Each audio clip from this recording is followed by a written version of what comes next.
setelah terjadi sunatan massal, rupanya mohon maaf alat kelaminnya terpotong. Nasib pilu bocah berusia 8 tahun kemaluannya terpotong usai hitanan massal. Akibatnya, korban susah buang air kecil. Awalnya bidan dan mantri mengatakan jika hal itu bukan sebuah masalah besar. Namun pada malam harinya korban mengalami pendarahan pada kemaluannya. Peristiwa ini terjadi di Desa Masam Pulau, Kecamatan Tanjung Sakti Bumi, Kabupaten Lahat. Ujung kemaluannya terpotong ketika menjadi peserta hitanan massal.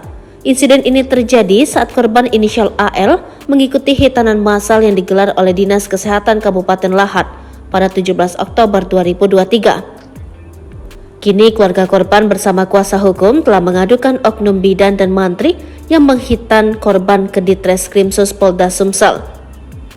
Ketika ikut sunatan massal, rupanya alat kelamin anak klien kami terpotong. Kami akan melakukan upaya hukum, ujar Fitriadi usai membuat aduan ke Ditreskrimsus Polda Sumsel.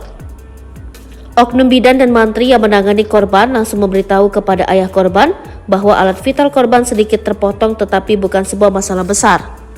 Memang ada bagian yang terpotong, tapi disampaikan kepada klien kami bahwa itu bukan masalah besar, katanya. Lalu pada malam harinya, korban mengalami pendarahan pada kemaluannya yang membuat keluarga mempertanyakan hal ini kepada pihak penyelenggara hitanan massal. Terlapor sempat melakukan komunikasi ke Pak Alex, ayah korban, sampai sejauh ini perkembangannya belum diberitahu informasi selanjutnya, katanya. Untuk saat ini kondisi psikologis korban kerap menyendiri dan lebih temperamental. Psikologisnya terganggu serta ketika hendak melakukan buang air kecil mengalami gangguan karena ujung kemaluannya tidak ada lagi sambungnya.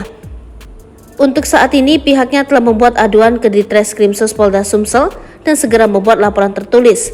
Sementara Alex, ayah korban, hanya bisa berharap kasus anaknya bisa dipertanggungjawabkan oleh oknum yang memotong kemaluan anaknya.